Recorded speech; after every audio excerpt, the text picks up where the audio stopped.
Video में हम भारतीय संविधान के 25 महत्वपूर्ण प्रश्न देखेंगे जो बार बार एग्जाम में पूछे जाते हैं। तो इसलिए वीडियो आपके लिए महत्वपूर्ण होने वाला है। आप वीडियो को पूरे एंड तक देखते रहिए। तो चलिए आज का वीडियो शुरू करते हैं। तो यहाँ पर पहला प्रश्न है, किस संवैधानिक अधिनियम में मतदान करने की आयु घटाकर 21 वर्ष से 18 वर्ष कर दी गई थी? तो इसका आंसर क्या हो जाएगा? ऑप्शन बी हो जाएगा 61वां संशोधन अधिनियम के द्वारा।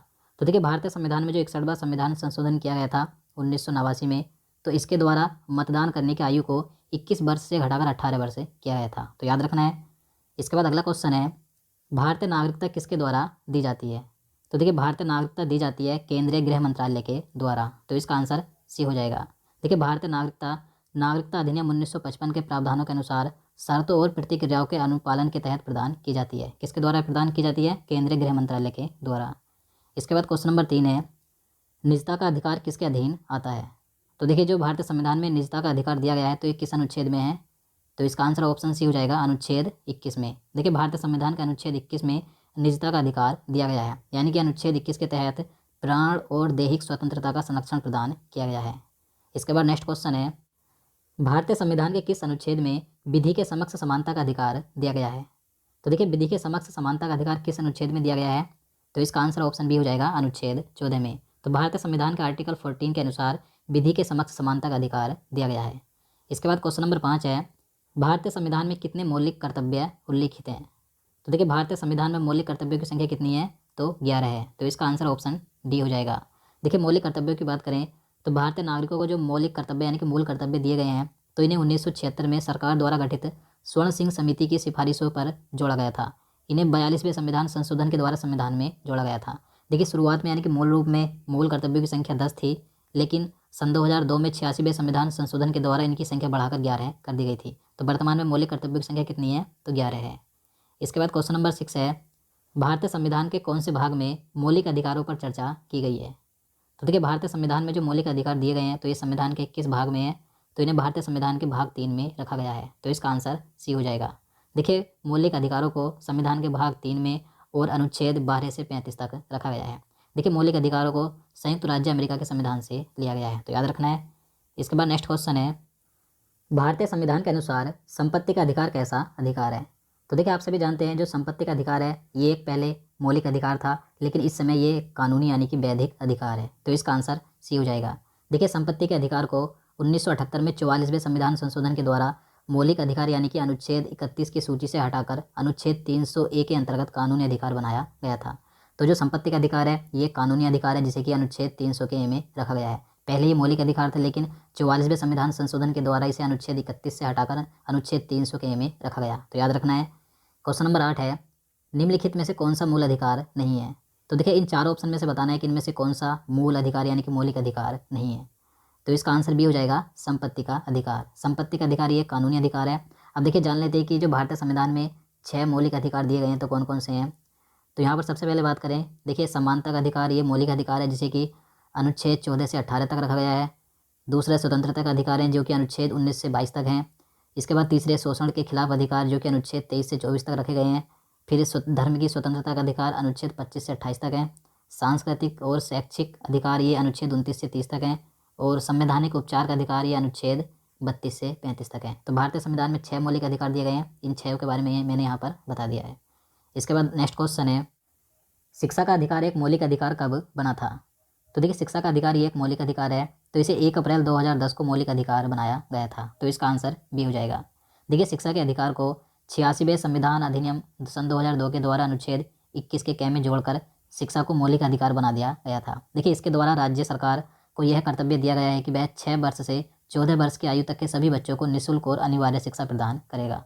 तो शिक्षा का अधिकार मौलिक अधिकार कब बना था? 2002 में 86वें संविधान अधिनियम के द्वारा।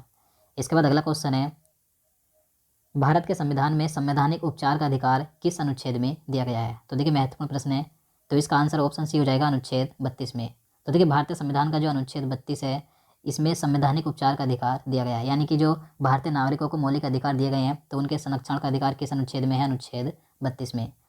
और देखिए, अनुच्छेद 32 के तहत भारत का प्रत्येक नागरिक मौलिक अधिकारों के संरक्षण के लिए सर्वोच्च न्यायालय जा सकता है और अनुच्छेद 226 के तहत उच्च न्यायालय जा सकता है। यानी कि अनुच्छेद 32 के तहत सर्वोच्च न्यायालय में रिट जारी कर सकता है और अनुच्छेद 226 के तहत उच्च न्यायालय में रिट जारी कर सकते हैं। देखिए, डॉक्टर भीमराव अम्बेडकर ने अनुच्छेद 32 को भारतीय संविधान की आत्मा और हृदय कहा था। तो ये अनुच्छेद 32 महत्वपूर्ण है क्योंकि ये मौलिक अधिकारों को संरक्षण प्रदान करता है। इसके बाद नेक्स्ट क्वेश्चन है, लोकसभा का कार्यकाल कितनी बार 6 वर्ष तक बढ़ाया गया था? तो देखिए, लोकसभा का कार्यकाल सामान्यतः 5 वर्ष का होता है, लेकिन एक बार लोकसभा का कार्यकाल 6 वर्ष तक बढ़ाया गया था। तो इसका आंसर ए हो जाएगा, एक बार। अब देखिए कब, तो 1975 में जब इंदिरा गांधी ने भारत में आपातकाल लगाया था तो उस समय लोकसभा का कार्यकाल 5 वर्ष से बढ़ाकर 6 वर्ष किया गया था। तो याद रखना है। इसके बाद अगला क्वेश्चन है, वित्त आयोग का कार्यकाल कितने वर्ष का होता है? तो देखिए, वित्त आयोग का कार्यकाल होता है 5 वर्ष का। तो इसका आंसर बी हो जाएगा। देखिए, वित्त आयोग की स्थापना की बात करें तो इसकी स्थापना 22 नवंबर 1951 को हुई थी और प्रथम वित्त आयोग के अध्यक्ष थे केसी नियोगी। देखिए, वित्त आयोग एक संवैधानिक निकाय है जिसका अनुच्छेद 280 के तहत गठन किया जाता है। तो कई बार एग्जाम में क्वेश्चन पूछा जाता है कि वित्त आयोग का गठन किस अनुच्छेद के तहत किया जाता है? तो अनुच्छेद 280 के तहत। इसके बाद नेक्स्ट क्वेश्चन है, भारत का योजना आयोग किस वर्ष में स्थापित हुआ था? तो देखिए, जो योजना आयोग था इसे वर्ष 1950 में स्थापित किया गया था। तो इसका आंसर सी हो जाएगा। देखिए, योजना आयोग स्थापित हुआ था मार्च 1950 को और इसे 13 अगस्त 2014 को समाप्त कर दिया गया था। इसके स्थान पर 1 जनवरी 2015 को नीति आयोग लाया गया था। तो ये तीनों डेट याद रखनी है कि योजना आयोग कब स्थापित हुआ था, मार्च 1950 को, और इसे समाप्त किया गया था 13 अगस्त 2014 को। इसके स्थान पर नीति आयोग की स्थापना की गई थी 1 जनवरी 2015 को। तो याद रखना है। इसके बाद नेक्स्ट क्वेश्चन है, राज्यसभा के सभापति कौन होते हैं? तो देखिए, राज्यसभा के सभापति कौन होते हैं अगर आप जानते हैं तो नीचे कमेंट बॉक्स में बता सकते हैं। तो इसका आंसर क्या हो जाएगा? ऑप्शन सी हो जाएगा, भारत के उपराष्ट्रपति। भारत के जो उपराष्ट्रपति होते हैं राज्यसभा के सभापति होते हैं। तो देखिए, राज्यसभा के प्रथम सभापति कौन थे? तो डॉक्टर एस राधाकृष्णन थे। यानी कि भारत के प्रथम उपराष्ट्रपति थे डॉक्टर एस राधाकृष्णन। इसके बाद क्वेश्चन नंबर 15 है, लोकसभा में अध्यक्ष के मत को क्या कहा जाता है? तो इसका आंसर ए हो जाएगा, निर्णायक मत। तो देखिए, जो लोकसभा अध्यक्ष होता है तो इसके मत को निर्णायक मत कहा जाता है, क्योंकि जब किसी मामले में पक्ष विपक्ष के मत बराबर होते हैं तो उसमें लोकसभा अध्यक्ष अपना मत देता है। तो इसी मत को निर्णायक मत कहा जाता है। तो याद रखना है। इसके बाद क्वेश्चन नंबर 16 है, भारत में किसी विधेयक को धन विधेयक कौन प्रमाणित करता है? तो देखिए, कोई विधेयक धन विधेयक है या नहीं, तो इसे कौन तय करता है, कौन प्रमाणित करता है? तो इसका आंसर सी हो जाएगा, लोकसभा का अध्यक्ष। तो लोकसभा अध्यक्ष तय करता है कि कोई विधेयक धन विधेयक है या नहीं। इसके बाद नेक्स्ट क्वेश्चन है, संसद के किसी भी सदन के 2 सत्रों के बीच अंतराल किससे अधिक नहीं होना चाहिए? तो देखिए, संसद के दोनों सत्रों यानी कि लोकसभा हो या राज्यसभा, तो इसके 2 सत्रों के बीच यानी कि 2 अधिवेशनों के बीच 6 महीने से ज़्यादा का समय नहीं होना चाहिए। तो इसका आंसर बी हो जाएगा, 6 महीने से अधिक नहीं होना चाहिए। इसके बाद नेक्स्ट क्वेश्चन है, भारत सरकार का मुख्य विधि अधिकारी कौन है? तो देखिए, भारत सरकार का मुख्य विधि अधिकारी होता है भारत का महान्यायवादी। तो इसका आंसर डी हो जाएगा, महान्यायवादी यानी कि अटॉर्नी जनरल। देखिए, अटॉर्नी जनरल भारत सरकार का मुख्य कानूनी सलाहकार तथा उच्चतम न्यायालय में सरकार का प्रमुख वकील होता है। देखिए, महान्यायवादी की नियुक्ति अनुच्छेद 76 के तहत भारत के राष्ट्रपति द्वारा की जाती है। तो याद रखना है। इसके बाद क्वेश्चन नंबर 19 है, लोकसभा अध्यक्ष के रूप में निर्वाचित प्रथम महिला का नाम बताइए। तो देखिए, लोकसभा की प्रथम महिला अध्यक्ष कौन थी? तो मीरा कुमार थी। तो इसका आंसर सी हो जाएगा। इनका कार्यकाल 4 जून 2009 से जून 2014 तक था। इसके बाद नेक्स्ट क्वेश्चन है, संघीय संसद की संयुक्त बैठक किस लिए बुलाई जाती है? तो इसका आंसर ऑप्शन डी हो जाएगा, किसी गैर वित्तीय विधेयक पर दोनों सदनों में गतिरोध के समाधान हेतु। तो देखिए, संघीय संसद की जो संयुक्त बैठक होती है यानी कि संयुक्त अधिवेशन होता है, तो ये किस लिए बुलाया जाता है? तो अगर किसी विषय पर दोनों सदनों में यानी कि लोकसभा या राज्यसभा में गतिरोध उत्पन्न होता है तो उसके समाधान हेतु ये संयुक्त बैठक बुलाई जाती है। अब देखिए, इस बैठक को कौन बुलाता है? तो भारतीय संविधान के अनुच्छेद 108 के अनुसार राष्ट्रपति संयुक्त बैठक बुलाते हैं और इसकी अध्यक्षता करते हैं लोकसभा अध्यक्ष। तो याद रखना है। इसके बाद अगला क्वेश्चन है, निम्नलिखित में से कौन भारत के राष्ट्रपति के रूप में निर्विरोध चुने गए थे? तो देखिए, निर्विरोध चुने गए भारत के राष्ट्रपति कौन थे? आप सभी जानते हैं, नीलम संजीव रेड्डी थे। तो इसका आंसर बी हो जाएगा। इनका कार्यकाल 25 जुलाई 1977 से 25 जुलाई 1982 तक था। इसके बाद अगला क्वेश्चन है, संसद की लोक लेखा समिति का अध्यक्ष नियुक्त किया जाता है। तो देखिए, जो संसद की लोक लेखा समिति होती है तो इसका अध्यक्ष लोकसभा के अध्यक्ष द्वारा नियुक्त किया जाता है। तो इसका आंसर ए हो जाएगा।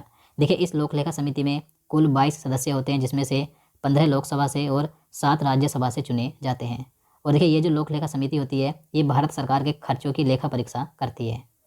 इसके बाद नेक्स्ट क्वेश्चन है, भारत की 22 भाषाओं का उल्लेख किस अनुसूची में मिलता है? तो देखिए, भारतीय संविधान में जो 22 भाषाएं हैं तो इनका उल्लेख किस अनुसूची में किया गया है? तो इसका आंसर भी हो जाएगा 8वीं अनुसूची में।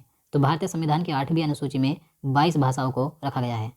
इसके बाद अगला क्वेश्चन है, किस संविधान संशोधन के द्वारा दिल्ली को राष्ट्रीय राजधानी का दर्जा दिया गया था? तो देखिए महत्वपूर्ण प्रश्न है, तो इसका आंसर सी हो जाएगा 69वें संविधान संशोधन के द्वारा। तो देखिए जो 69वां संविधान संशोधन हुआ था 1991 में, तो इसके द्वारा दिल्ली को राष्ट्रीय राजधानी का दर्जा दिया गया था। और देखिए इसी के साथ दिल्ली केंद्र शासित प्रदेश के लिए विधानसभा और मंत्रिपरिषद का उपबंध भी किया गया था। तो भारत की राजधानी दिल्ली को राष्ट्रीय राजधानी का दर्जा किस संशोधन के द्वारा दिया गया था? तो 69वें संविधान संशोधन के द्वारा 1991 में। इसके बाद नेक्स्ट क्वेश्चन है, राज्यसभा के 1/3 सदस्यों के निवृत्त होने की अवधि क्या है? तो देखिए मैंने आपको पहले कई बार बताया है कि जो राज्यसभा है ये एक स्थायी सदन है, ये कभी भी भंग नहीं होती है, कभी भी विघटित नहीं होती है, क्योंकि इसके जो 1/3 सदस्य होते हैं वे प्रत्येक 2 वर्ष में सेवानिवृत्त होते हैं और नए सदस्य चुने जाते हैं। तो इस प्रकार से राज्यसभा कभी भी भंग नहीं होती। तो इसका आंसर ऑप्शन ए हो जाएगा, प्रति 2 वर्ष में राज्यसभा के 1/3 सदस्य सेवानिवृत्त होते हैं। तो दोस्तों आज के लिए इतना ही। उम्मीद करता हूँ आपको वीडियो पसंद आया हो, और आपको वीडियो अच्छा लगा हो, आपके लिए हेल्पफुल हो, तो प्लीज़ वीडियो को लाइक और शेयर करना, साथ ही चैनल को भी सब्सक्राइब कर लेना। तो चलिए मिलते हैं नेक्स्ट वीडियो।